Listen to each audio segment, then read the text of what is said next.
Texas lawmakers finally wrapped up their work at the Capitol this week, and now Texas is looking ahead to the November election. You will have the chance to approve the legislature's $2 billion plan for communities to borrow money from the state for crucial water projects. It is one of the biggest and most important issues we're facing, a plan every Texan might want to consider carefully.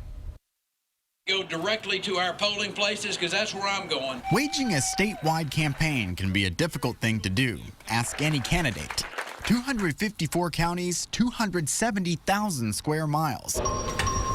But when the legislature passes a measure that requires your approval, that campaign can be even tougher. The effort's going to be, as all campaigns, is to educate the voters. Representative Alan Ritter was behind the push for water funding and is now behind one of the PACs that's pushing its support this November. We're going to be spending the next several months trying to educate people about it and to get them out to vote. The water infrastructure is vital for disease protection. Such groups are gaining traction, telling Texans just how dire a drought of record could be.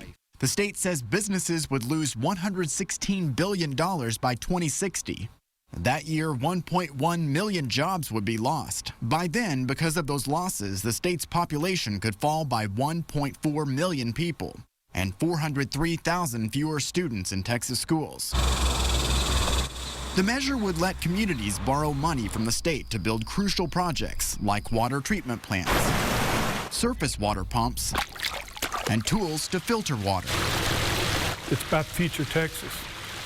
There are conservatives who do not like this funding plan because it takes money out of the Rainy Day Fund, which requires a constitutional amendment. And historically, these amendments haven't always worked. Since 1876, of the 653 lawmakers have submitted to voters, only 474 gained approval. The water amendment is one of 9 that will be on your ballot this November. Some of the other measures you'll have to consider are a property tax exemption for spouses of veterans killed in action, special elections for city council seats, and disciplinary actions against judges. The numbers make it an even tighter competition. In the last presidential election, 44% of voters turned out. In the last gubernatorial election, it was 27%. But in the last election with just issues like this November, only 4% turned out.